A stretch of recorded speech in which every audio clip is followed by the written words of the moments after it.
brahmacharine nirvishesha shunyavadi paschatideshatarine vancha kalpatarubhyascha kripa sindhubhya eva cha patitanam pavanebhyo vaishnavebhyo namo namah.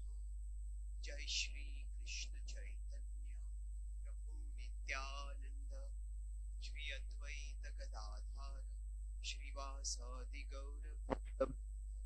Hare Krishna Krishna Krishna Hare Hare Rama Rama Rama Hare Hare. Hare Krishna. Today we continue and complete this session that we started yesterday, the significance of Diwali.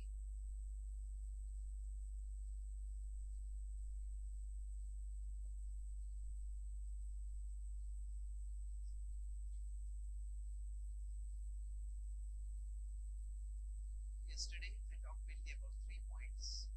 First was how festivals can have both confidential significance that is specific and a symbolic significance that is universal. And we need to be able to reach people where they are at. So Prabhupada explains realizations means that we should be able to explain scripture in a way that is interesting for the audience. So there can be for festivals specific significance that is for insiders, a symbolic significance that is for everyone, for outsiders. Like Diwali has a specific story behind the festival of lights, but generically it symbolizes the trajectory of good over evil, of wisdom over ignorance. Then we talked about how people, when they celebrate festivals, it helps to break the monotony of life. It helps people remind them of what is meaningful, and then it helps invoke the mercy of the divine.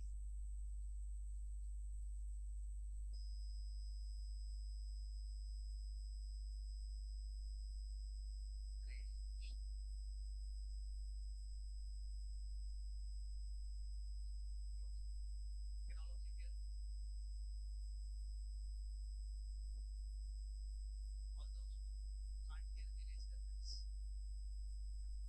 All those who can't hear me raise their hands. All those who don't want to hear me raise their hands. So yesterday I discussed about 2 aspects which see how the service, devotional service and pure devotional service can go incrementally, and we can look at various things.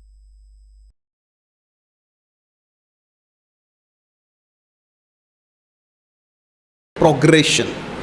So the celebration of 2 festivals signifying health and wealth. The Dhanvantari Puja is called Dhanteras, and then Lakshmi Puja. We discussed both of them yesterday. So let us continue the discussion today. Now, the basic idea behind the celebration of Diwali is that one incident is not what happens. It is, generally speaking, whenever there is a major festival, it is, I'm talking a little bit from the perspective of religious psychology and sociology before we go into the specific scriptural and traditional understandings. See, anything that is significant, if there's one thing that is of significance, then other things, they become attached to that. Say for example, if somebody is drowning and a boat is passing by, then people try to hold on to that boat, people try to get into that boat. If a boat is there in a stormy water and a ship is passing by, and the boat tries to reach the ship. So like that, what applies in that domain also applies, what applies in the domain of, say, in an ocean, it also applies to human psychology. See, when we talk about significance, So there are different things of different degrees of significance. So for example, this could be great significance. Something could be small significance. Something could be medium significance. And now when you talk about the significance of something, what determines the significance? We could say the significance is determined by many factors. The significance is determined by the past and is determined by the present. The past means how important, what is the history behind it, what is associated with it. But an incident may be very, very important, but if in the present nobody is celebrating it, it doesn't have much significance. I gave yesterday the example of Bhadra Purnima. That was not celebrated for quite some time since the start of ISKCON. But recently it started, is quite a lot of significance. So the significance comes from both the past history, now as well as the present practice. So now in Diwali, it's at one level, in any festival, when there is celebration, there is the cultural side and there is the philosophical side. This is generally there in anything spiritual, anything traditional. So Raja Vidya and Pratyaksha Avagamam, as Krishna says 9.2. So now for most people, the cultural is what is most important. The philosophy is something which is in the background. So in some ways you could say that the cultural, to give contempt, is like the technological. And the philosophy is like science. Not many people know the science of how the internet actually works. But millions and billions of people use the internet. So like that, the cultural is what reaches the people. The philosophical is not something which most people are aware of. Just as most people don't know the science behind how something works. So basically, now if you consider from the Diwali perspective, from the cultural perspective, there is basically 4 things: fun, food, firecrackers, so, and of course there is family. People come together, various reasons. But at one level, this is what the festival is about. Almost everybody wants to have some fun. Now, fun I'm not using necessarily in the cheap sense. You can have fun in a sattvic way, rajasic way, tamasic way, whatever it is. But the idea is, in most occasions, if we look at ourselves, if we have celebrated Diwali in our childhood, what is our childhood memory? It might be associated with some firecrackers that were blown, or some food that was eaten, or something which was done culturally together. Even if we consider the puja and the worship, okay, I woke up early in the morning and I took a bath and then we cleaned our house. So generally speaking, can you just take out the other ones also? So generally speaking, it's the cultural that is remembered. And the cultural, to some extent, while it is associated with the tradition, the cultural, to some extent, keeps changing. Why? Because culture itself keeps changing. So as the culture keeps changing, the cultural aspects will also change. That doesn't mean everything has to change, but some things do change. So I'll come back to the culture a little bit later and say. Now the philosophical, it is associated with the history. Now, often in the secular world, the word that is used is mythology. Now, many of us are uncomfortable with the word mythology because it conveys the idea of something being non-historical, something being imaginary. So, while there is definitely that concern, but if we consider a spectrum, say history and myth, So, or let's put it, history and fantasy. So, history is generally about what actually happened. Then in between, there are two words, the legend and myth. So mythology does not necessarily mean that it is non-historical. The idea is that it is historical plus something more.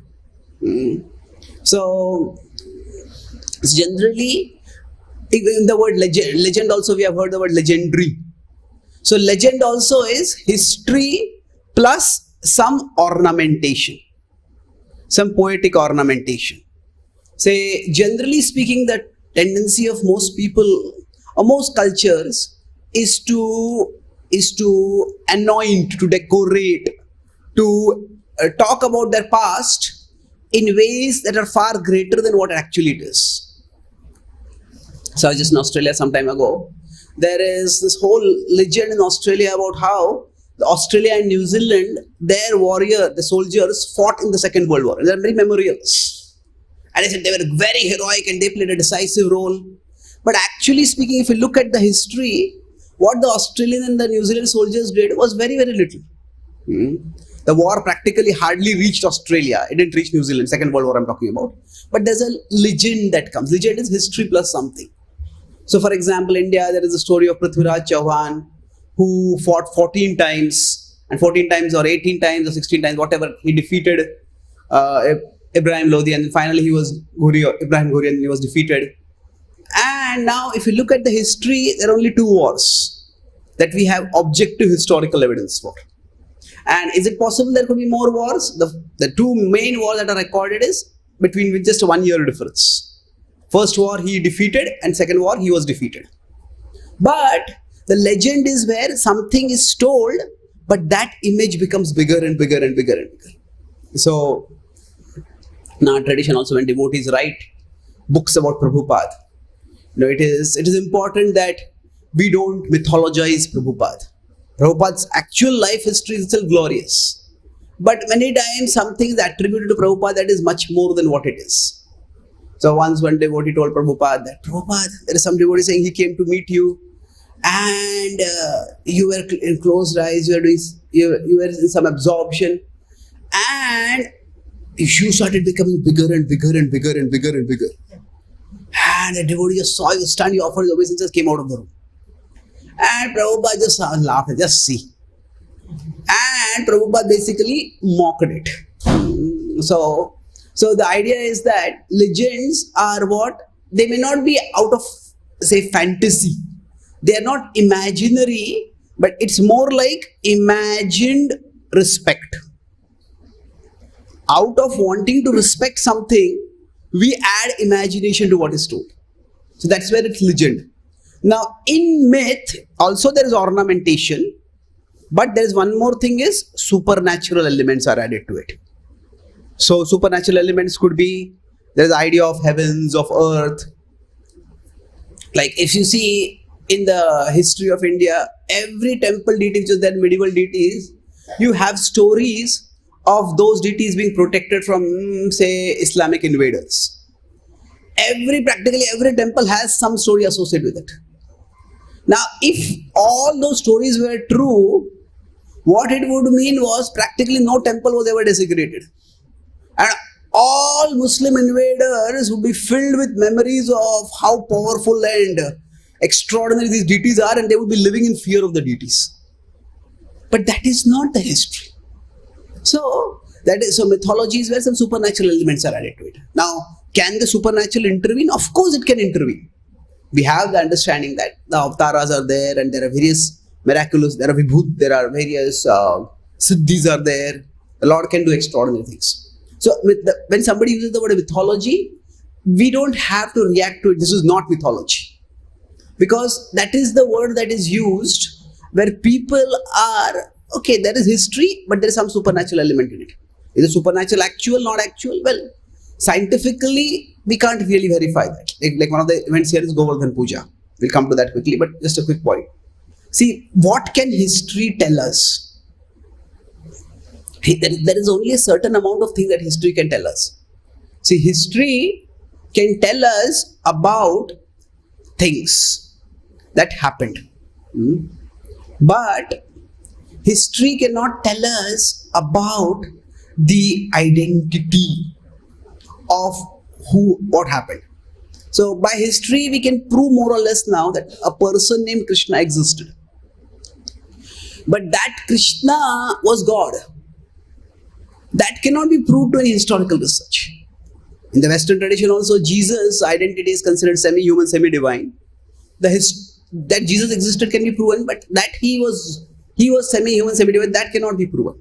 So anyway, the point is, I don't want to go to the philosophical side. The mythology is something which is the word, we don't have to recoil against that. That word is used in a particular sense. It is not to say that it is not history, but it is history plus something more. And legend is history plus a little something more, which is possible but improbable.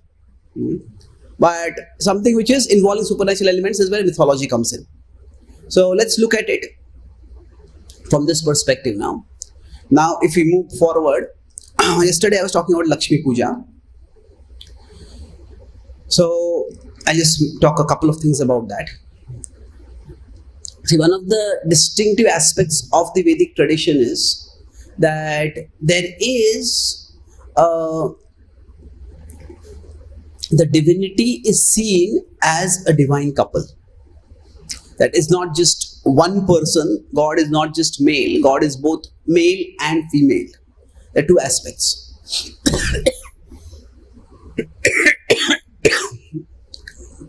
And different aspects of divinity or different manifestations of deities are associated with different particular devatas or different particular aspects of the universe.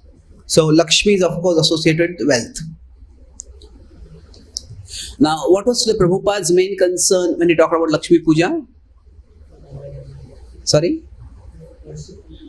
Yes, Lakshmi is worshipped without Narayan. Now, in general, in the tradition of the worship of the goddess, there is the goddess is sometimes generally worshipped together with her husband, and sometimes she is worshipped single. So this is more in the Shaivite tradition. In the Shaivite tradition, there is Durga, who is, or you could call it more specifically Parvati. She is almost always with Lord Shiva. And Kali is almost always worshipped alone. Now, both of them may be generically used by the name Durga, but generally Parvati. So when the goddess is alone, she is said to be Saumya, that she is supposed to be in a gentle mood. When she is alone, she becomes in a Ugra mood. So Kali is generally, she can also give blessings, but the Kali is generally depicted as a fierce goddess. So the idea is that when the goddess is alone, then she takes on the role of the protector, because the Lord who is the protector is not there.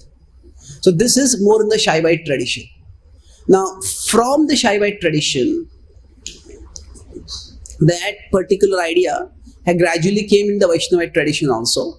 So normally Lakshmi Narayan are always worshipped together. And in the iconography also, Lakshmi and Narayan are always together.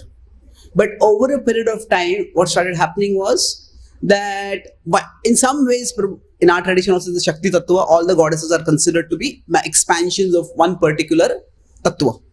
So just like Kali is worshipped separately, so Lakshmi also started getting worshipped separately.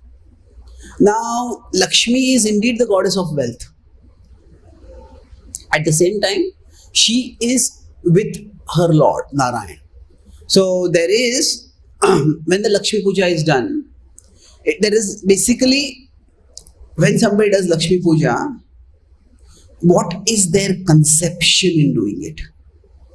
The conception that people have, that, see, generally speaking, when we talk about the wealth is what people are seeking. So wealth is the only or the supreme goal. Like in our tradition, there is Artha and then there is Paramartha. Paramartha is the ultimate wealth, the ultimate meaning, the ultimate value.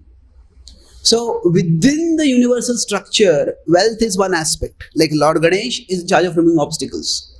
So we worship, that Ganesh was worshipped traditionally, so that when we are starting something new, Vigna Nashak, that could be done. But that is not the only thing. There are many other things. After we remove obstacles, then there are many other things which are done, needed to continue things. So what happens is sometimes one god, one deity can be worshipped fragmented from the entire framework. So what happens is, if we see wealth as one among many blessings, then it is Narayan Mukti Pradata Vishnu Sarvesham Itnu Samshaya, as the Upanishads say that, as the Puranas say. Basically, so what happens is there's a Paramartha, and here this Narayan is the person who can actually give Paramartha.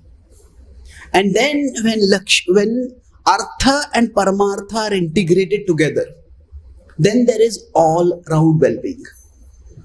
Otherwise, so Lakshmi is said to be chanchala. So we may worship her and we may appease her, but Lakshmi does not stay forever.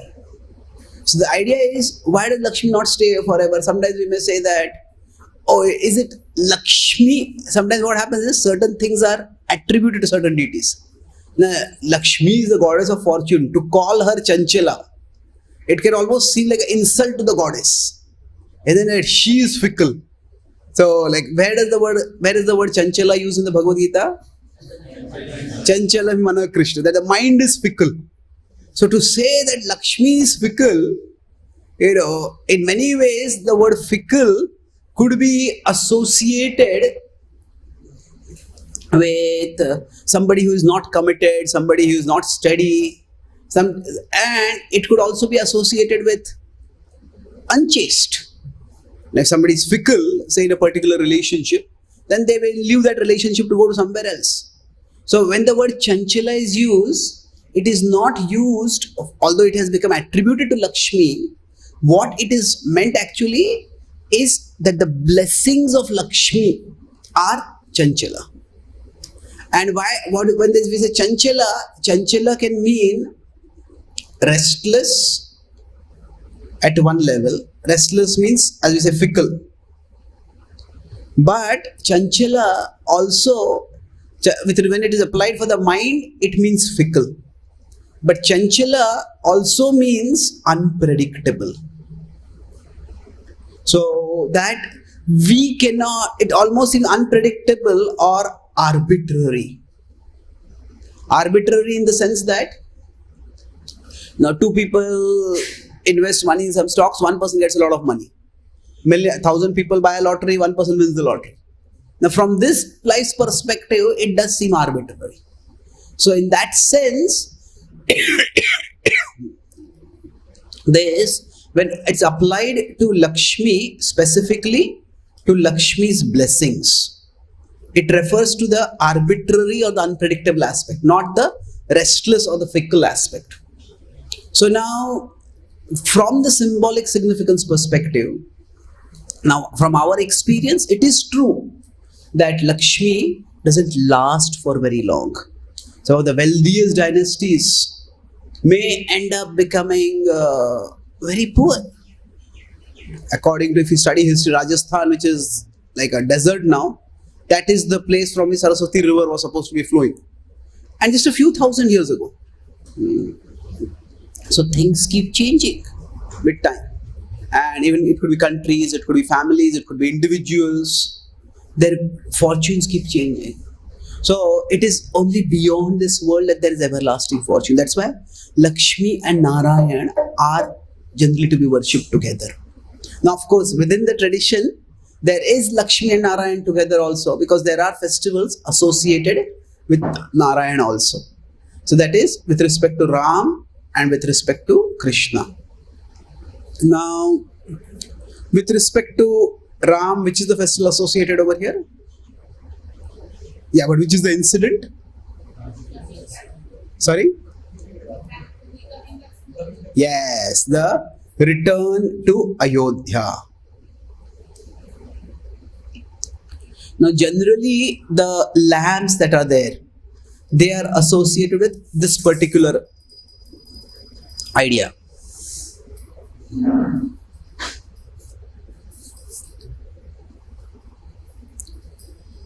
So, when Lord Ram came back, now if we look at the original Valmiki Ramayana, what is described is that there was a great celebration when Lord Ram came back.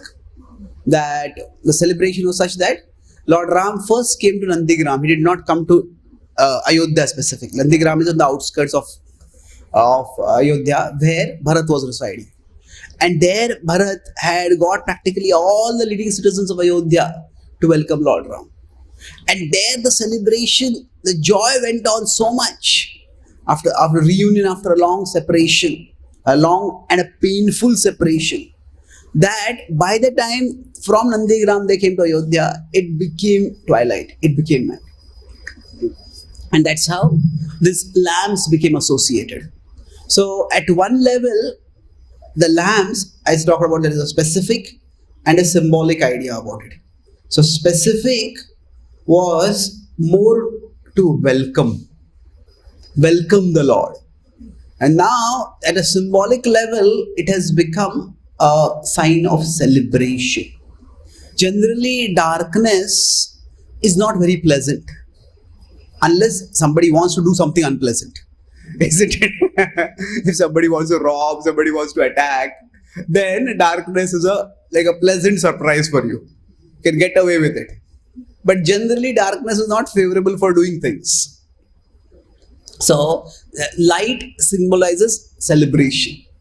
Now, the diya as a tradition, in the Vaishnava tradition, what has happened is, specifically in the Gaudiya Vaishnava tradition, the Damodar Leela is what is emphasis. In Krishna Leela, there are two main events that happen. Actually, three, which are associated with Diwali. Which are the three? Yes, Go-dhan Puja, Annakut festival, then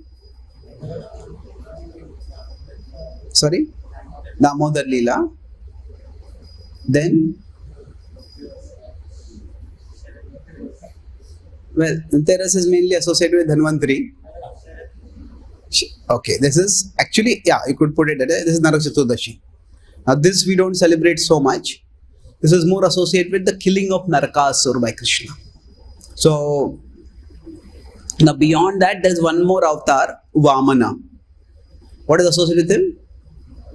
There is the Bali Pratipada. Bali is, who is Bali? Is Bali Maharaj. So Bali Pratipada is Bali surrendering to Vamandev. So that is also associated with this particular festival. So there's a lot of associations with, as I said, Vishnu, Narayan. So the worship of Lakshmi in that sense is not divorced in the tradition itself. So in the conception of people, they might just worship Lakshmi alone. But actually within the tradition, there's Lakshmi and Narayan. They're both there through different festivals. But ideally, in the same celebration, Lakshmi and Narayan both being together is good. So now, if we look at Govardhan Puja, we will be talking about that more. So I won't go into too much about that right now. But the idea is that when we talk about, generally when people talk about Diwali, they have the association of food with it, prepare a lot of faral items, feasts, and then eat it, share it, distribute it, give it to it is. So the idea is that it is associated in general with the festivities. In Govardhan Puja, it is associated specifically with Krishna doing the puja. So in many ways, if you see these different festivities, in Ram Leela, like the battle or the confrontation happens before the festival. So that the welcoming of the Lord means Ravan has already been killed. But in Govardhan Puja, the confrontation will come afterwards. So what is happening is, the when the Govardhan Puja happens, at that time they worship Govardhan and then the food is distributed. So now when we do Govardhan Puja, which is the day, this is not the day that after this Indra will do his reigns for 7 days. So the rains were also completely unseasonal if we consider the Indian context. This time there are not much rains. So what we are celebrating is, in one sense, sometimes the celebration comes after the Lord has done something marvelous. Sometimes the celebration comes and after that the Lord does something marvelous. But before the Lord does something marvelous, something not so marvelous also happens. Like the Vrajavasis, they are terrified. What has happened over here? And now they don't know specifically how the Lord is going to protect. So in one sense, the celebration of the return to Ayodhya is like the triumph of faith. Triumph of faith means that Lord Ram is the Supreme Lord. The Lord will win over demons. And so the Lord has in fact won over demons. Whereas Govardhan Puja, it's more like a show or a test of faith. That the Lord says, no need to worship Govardhan. So no need to worship Indra, you can worship Govardhan instead. And when the Vrajavasis do that, it's like they know that this is going to create some trouble. But they are ready to do that. So in some ways, Krishna provokes people. And what happens is, like a doctor, suppose a patient is sick and the patient is in denial that I am sick. Then the doctor may give some medicine which initially aggravates the sickness. And then, hey, what is happening? My cough is increasing, the swelling is increasing, this discomfort is pain. Oh, doctor, please help me. So what happens is sometimes the symptoms need to be aggravated so that the person confronts reality. So Indra had pride, arrogance, entitlement within him. And Krishna detected that. But then Krishna deliberately provoked him. And the way he provoked also it's a whole different pastime, but the Vrajavasis' faith is what we're talking about. So celebration, so what happens is Krishna says, there is no need to worship Indra. So imagine some big person, say some political dignitary, the chief minister of a state or a mayor or the prime minister, they are supposed to be invited as a chief guest for some big occasion. And then suddenly their invitation is cancelled. Now, generally speaking, the chief guest will cancel, I am coming. Those who are festival organizers would cancel the chief guest. And they cancel the chief guest and replace that with some unknown local person. It's like Indra Puja was given up, and after that, whose puja? One hill's puja. It's like that I am replaceable for somebody who's proud, that I am replaceable, that itself is infuriating. But I am replaced by this? That becomes unbearable to the ego. And then, so he tries to destroy the Vrajavasis, and Krishna will expertly use the very thing that replaced Indra to defy Indra. Krishna could have stopped Indra in many ways, but Krishna uses Govardhan. So, the point is that here, that's the whole story of the future, but here Krishna is provoking. And the Vrajavasis are going along and being a part of that. So it's like we are celebrating because some very difficult test is over, difficult phase is over, and there is success. But here Govardhan Puja is actually, we are celebrating knowing that some difficult test is coming now. So it's a different kind of celebration. It's like a celebration after the war is won and a celebration before the war is going to happen. It's like the last meal that warriors take before they go for a fight. You don't know what is going to happen. So eat as much, enjoy the food now. You don't know what you will get to eat. So the idea is that faith can be expressed in different ways. So Govardhan Puja is more like the celebration and act of faith over there is faith in the face of danger that is coming, not danger that has gone. Now, of course, if you consider Damodar Leela, the same dynamic is there with Damodar Leela, that it's a beautiful festival where Mother Yashoda ties Krishna. In fact, the entire Damodar Leela happens in one day itself, most of it. But the idea is that Krishna gets tied over here, that the Lord is conquered. So this is more about the devotee being greater than the Lord. Other festivals are mostly about the devotee being protected by the Lord.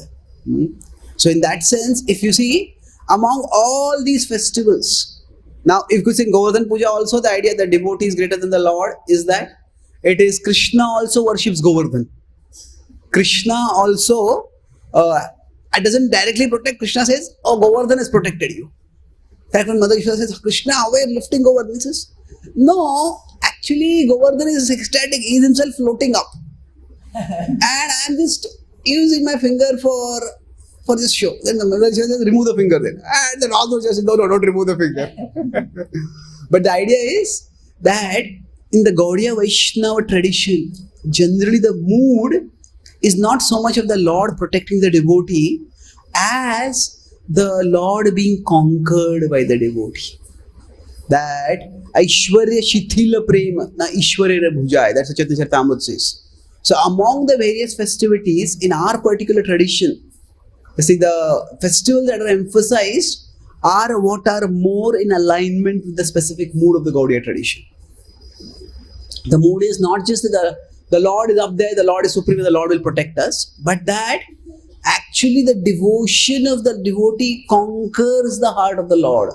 Ajita jitopi asita istrilokyam. So both these pastimes, the Govardhan Leela, especially in Vrindavan, many of the pastimes are very sweet and endearing. They're more in the Madhurya Bhav. When we use the word Madhurya, there are two aspects to it. Madhurya, there is a bhav and there is a rasa. So Madhurya rasa is specifically, say, what the gopis and Radharani have. But the Madhurya bhav is in all of Raja. But that Madhurya bhav is contrasted with the Aishwarya bhav. Whereas the Madhurya ras is contrasted with the other rasas. Shanta Dasya Sakhya Vatsalya. So this is an example of that Madhurya bhav, more than the Madhurya rasa. Now beyond that, so these are what is emphasized in the Gaudiya tradition, and we'll be celebrating these separately and we'll be talking about it also on those particular occasions. Damodar Leela, of course, we celebrate every day. Narak Chaturdashi is where Krishna delivers the world from the demon Narak. Now, Narakasur is the name of that person. Now, that literally means that there's a demon named Narakasur, but also means that this was a person who was capable of creating Naraka on the earth.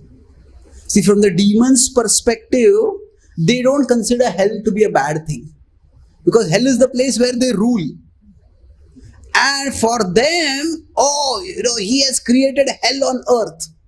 That is a glorification. Because hell is where they rule. So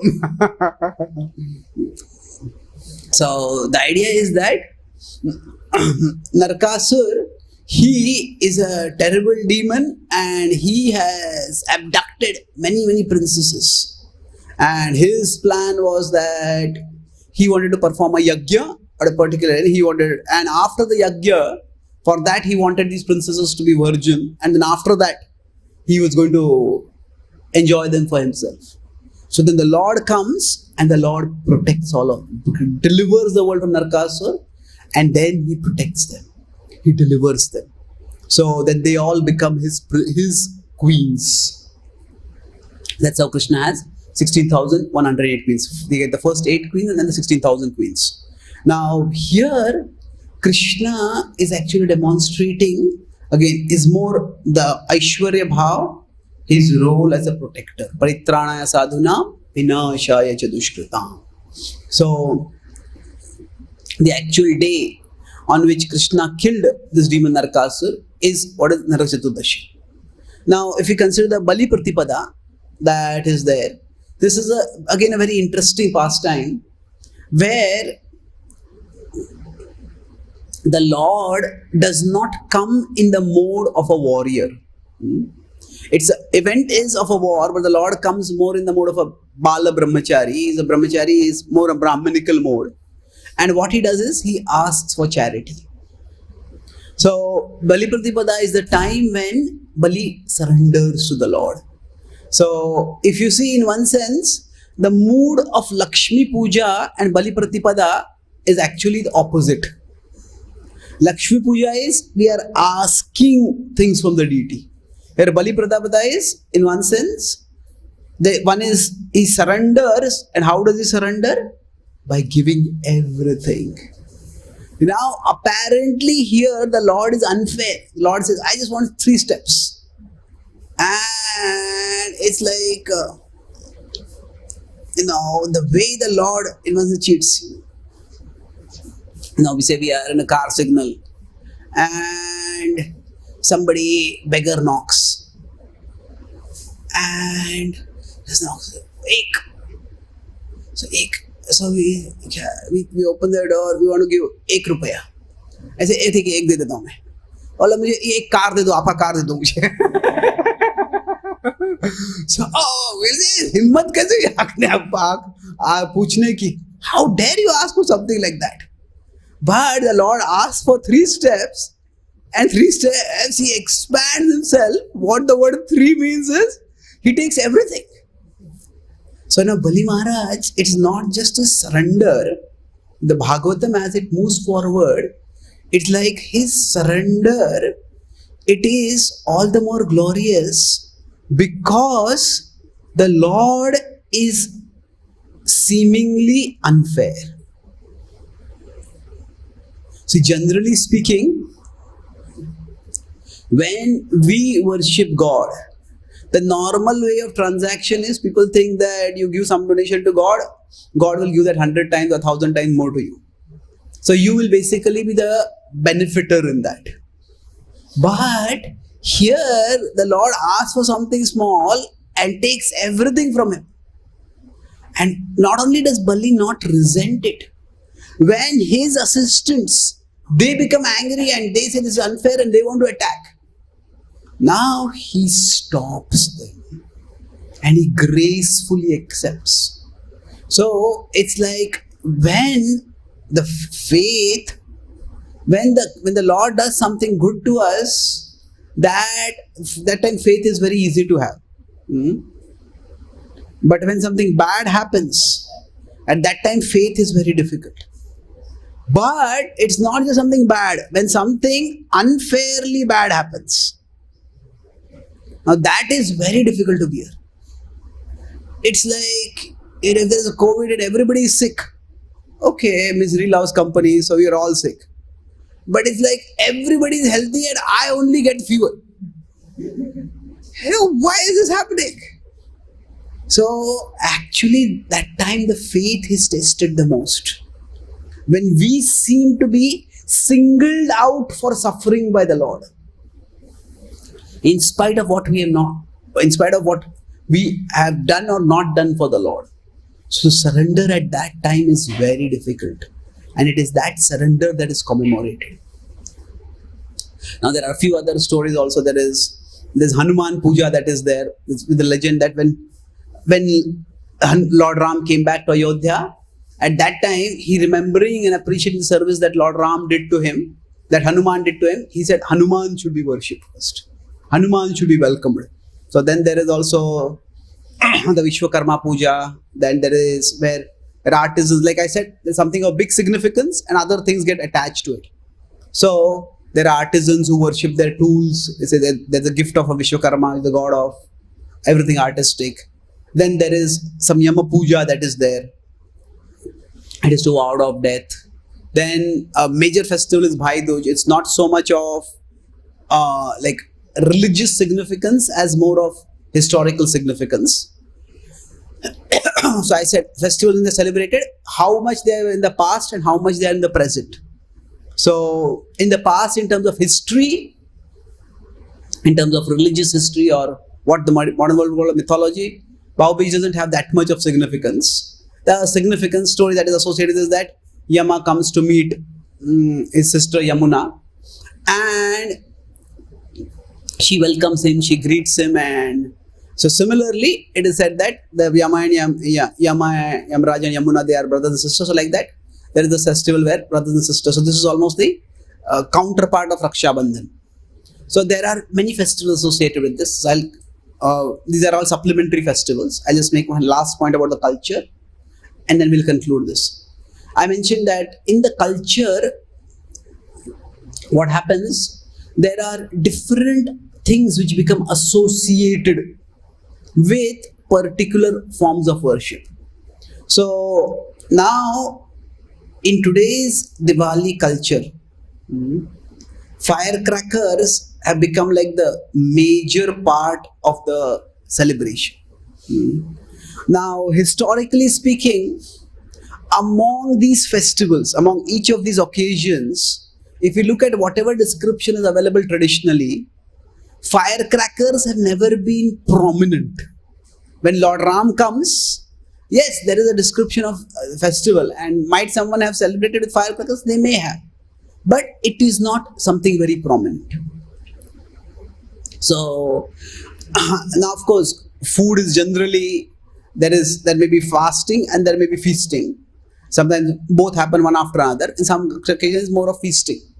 So many people like Diwali because there is practically no fasting, there is only feasting over here. So other festivals, you have to fast before we get to the feast. But here it's now, so I'll just talk a couple of things about the firecrackers. So certain things may become very prominent. Now when they become prominent at particular times. Now if you see one of the questions that Krishna asked the Vrajavasis, he says when the Indra Puja is going on, he says, is this scriptural or is it traditional? It's a very interesting question. Scriptural means, is this based on Shastra? Traditional means, is this something which is coming down from the past? So everything that comes down from the past is not necessarily traditional. Is that true? No, everything comes from the past is traditional. But everything traditional may not be scriptural. So if traditional is one circle, scriptural is another circle. So that there may be many things given in scripture that are not being practiced now, and there are many things which are in the tradition that are being practiced now, which are not traditional. So, it's a deviation can come from the tradition also. It's not that deviation comes from the contemporary world alone. Like the caste system or the caste by birth idea, that is a deviation that has come from the tradition. So it is not by that we can say just by doing what was done in the past, we'll be faithful. We might be faithful to a deviation that has come from the past, instead of being faithful to what actually was the essence of the tradition. Now, I'm not making this as a judgment about whether firecrackers are positive or negative, that are they a deviation. Just because something is not explicitly mentioned in the scripture does not necessarily make it a deviation. Because things can be added. So for example, in the Raksha Bandhan, generally we think it's more of a conventional festival rather than a scriptural festival. There is some association of Draupadi and Krishna with it, but the mood of Draupadi and Krishna is not of a brother and sister. It's not exactly Madhurya, but it's not exactly brother and sister also. It's like quite a unique rasa. But it is described in the Goswami's literature, in the Anandandavan Champu and Gopal Champu. There are some passages where it is said that the gopis and Krishna, that basically in Vrindavan, among the various festivals that would happen, Raksha Bandhan was also one of the, like tying of strings was there. How does that refer to Raksha Bandhan? Not necessarily. But some people say that that is the justification. If somebody wants to celebrate Raksha Bandhan, there's nothing wrong with that. So when something is coming in the tradition, now I'm not talking about the Gaudiya Vaishnava tradition as we are practicing here, but something is coming in the tradition. Now, how much do we emphasize it? So, that will based on, ultimately we have to consider in bhakti what is anukul and what is pratikul. So, what is anukulyasya sankalpa, pratikulyasya varjanam. What is favorable, what is unfavorable. So, are firecrackers favorable for bhakti? Are they unfavorable for bhakti? Now, how do we decide what is anukul, pratikul? At one level, we can look at Shastra, at what it says, but another level is, we can look at what is the effect. Is it sattva, rajas or tamas? So, in some cases, the firecrackers may contribute to the mood of the festival and celebration of the festival. And if that is happening, then that is fine. If somebody wants to celebrate it and it enhances the mood, that is okay. But the important thing is, sometimes certain things become they are a part of a tradition, but they also become instruments of a political war. So there are some attempts to say that, oh, these firecrackers cause so much pollution and therefore we should not have these firecrackers. Some states have tried to ban the firecrackers, and some see this is infringement on Hindu rights to celebrate their festivals. So at such times when we make a statement, we may be making a statement from the spiritual perspective, but we are entering the political minefield. So if we consider other places, like there is, in our tradition, there is only the Nitya worship that is there. But Naimittika worship is also described, like we have Ganesh Puja, where they have Ganesh Visarjan they do. So now they do the Visarjan. In our tradition, we use Arohan and Tirobhav we use. So that Naimittik Puja and Nitya Puja, that is very much a part of the broad idea of worship of deities. But there they have adopted, as much as possible, Ganesh deities, they are made more eco-friendly. And then when they go into the water also, it doesn't destroy the water. It doesn't harm the water. So now sometimes some people do it, some people don't do it. The idea is that when certain things are going on, rather than stepping into what has become a political battlefield with particular positions, the important thing is firecrackers, it is something which is a part of the tradition, but quite often the effect for most people will be more rajasic and tamasic than sattvic. Now it depends on what someone is remembering. So this is a principle I'll conclude with, like anukulya sankalpa pratikulya varjanam. Ultimately, it is a matter of the remembrance of the Lord. If we consider music, now there is something called mantra rock. Like people have the Hare Krishna mantra sung with rock music, and there are devotees who do that, and a lot of people who come for that. Now, is that good? Is that bad? Yesterday, I remember talking about intent, content, and consequence.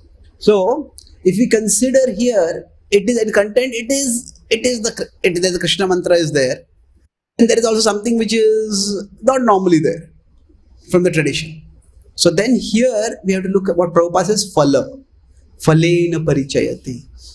So for somebody who is familiar with mantras, what happens with them? For them, what they remember, what is new is the rock. So at the end of the event, what they will remember is the rock. And that will not make their devotion rock. It will only create new impressions. On the other hand, if somebody is familiar with rock, and for them the mantra is the new thing, then they may remember the mantra.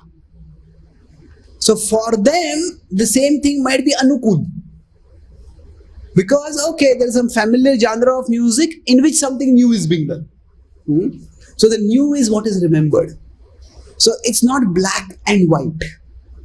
That for some people it might be favorable, for some people it might be unfavorable. Now, of course, we are not going to have mantra rock in our temples, and certainly not in Mangalarti. If somebody does that, that will be a amangal. It won't be mangal at all. So there are certain boundaries which are definitely in the black and white. There is. Now there are shades of grey. So for particular purpose, certain things are required. Phalena parichayati. So now for some people, firecrackers may be mentally very strongly associated with Diwali. And they say, oh, stop firecrackers, you are infringing on what is the traditional festival of Diwali.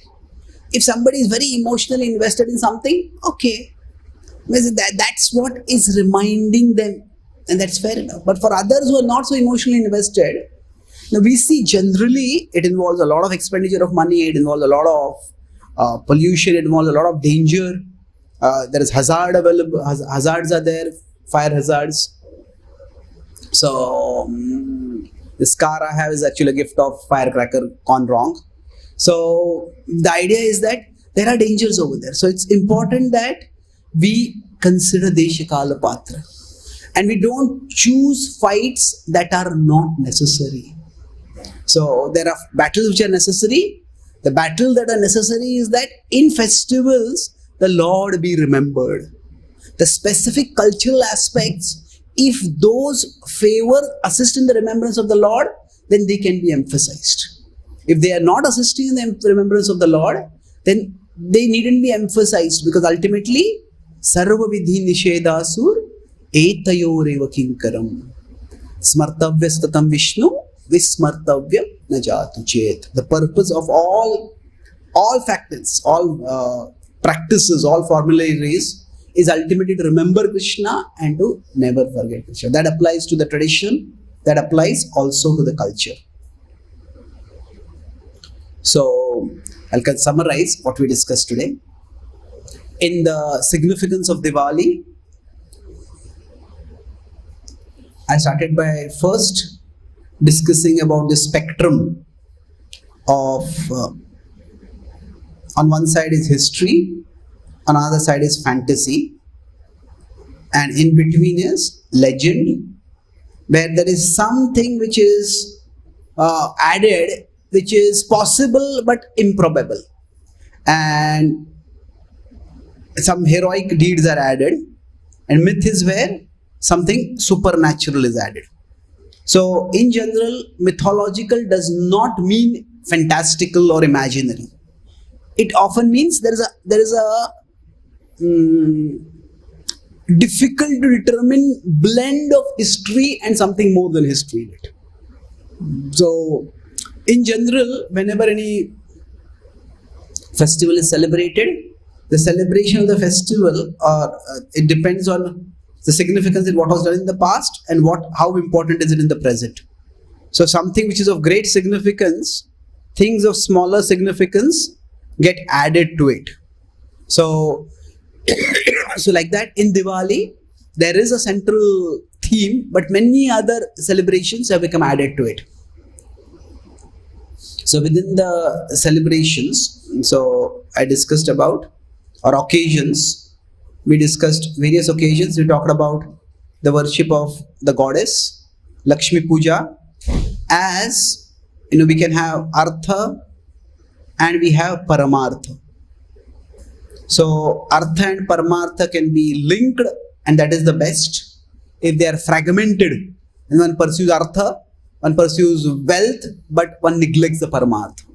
So Lakshmi Puja is more associated with Artha, but within the tradition itself, with the Paramartha, there is much that is associated with Lord Vishnu also.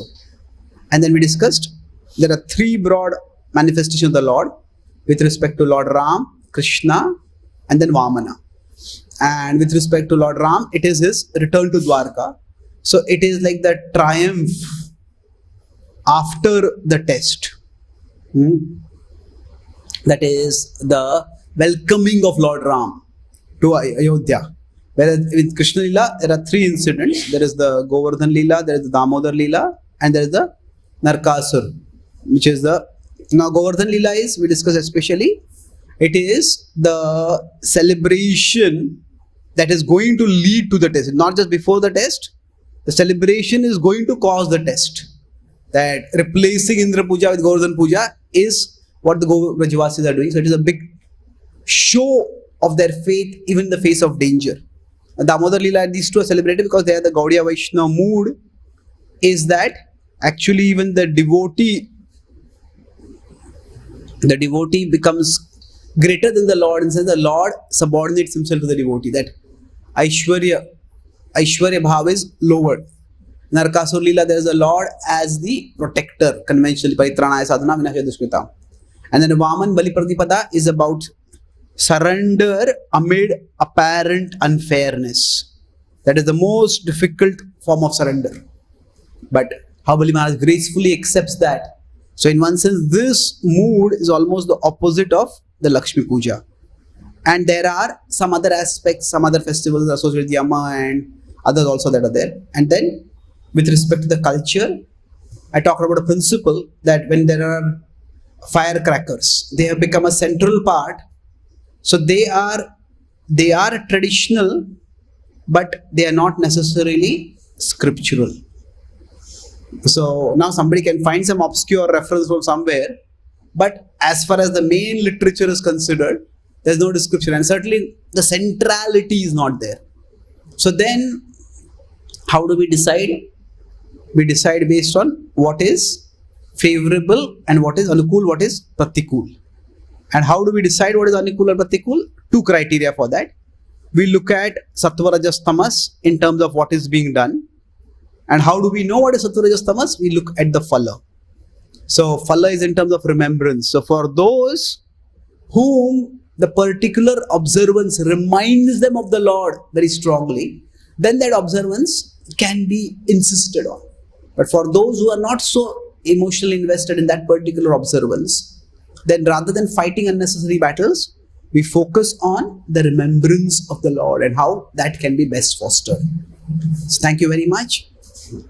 Shri Krishna Bhagwan ki, Shri Diwali Maha Mahotsav ki, Nitai Gaur Premanande. Thank you. Okay.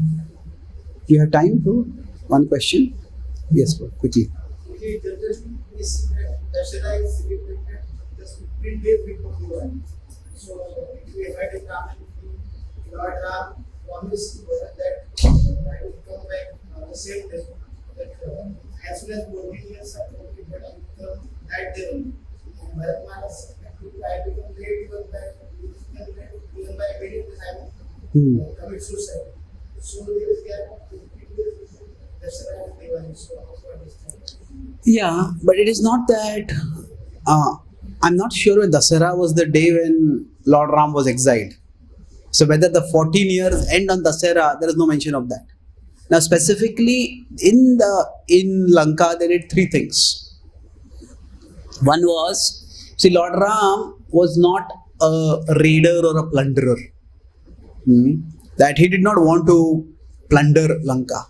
So there was a war, there was a devastation. Lord Ram installed a person from there itself who knew the kingdom. That is Vibhishan. So he wanted Vibhishan to be properly installed as a king, so that the Lankavasis would also be taken care of. See, Lanka was not plundered. Lanka was not even annexed. Annexed means that you become a subordinate kingdom within us. Like this, he would give tributes. That Vibhishan would give tributes, right? So that first thing was that happened. The celebration of the installation, or at least the taking care of Lanka's concerns and Lanka's citizens. The second was that after that they went to there's the union of Sita and Ram, and then there are various things that happen over there. That didn't take much time. But when Lord Ram was coming back, they came by Pushpak, so it didn't take 15 days. But while they were coming along, Lord Ram said, descend at Kishkinda. And at Kishkinda they descended, and Lord Ram said that for the Vanaras, Vibhishan had given many gifts to the Vanaras, but he said that, you have fought, so you deserve to be a part of the celebration. So in order the Vanaras, he said, come on Pushpak, but he got to Kishkinda, told them that get your families also to come. So collecting them all took some time. And then after that, when Lord Ram came, he came to Bharadwaj Muni first. So basically, along the way, there were stops. And that's how even, and when he came there also, another thing that happened was, when he was near Bharat ashram, he said to Hanuman, go and check Bharat's mood. That has Bharat become attached to the kingdom? If he has, then I won't want to take the kingdom away from him. So then Hanuman went and came back. So because of all these, there were some delays. Okay. So thank you very much. Hare Krishna.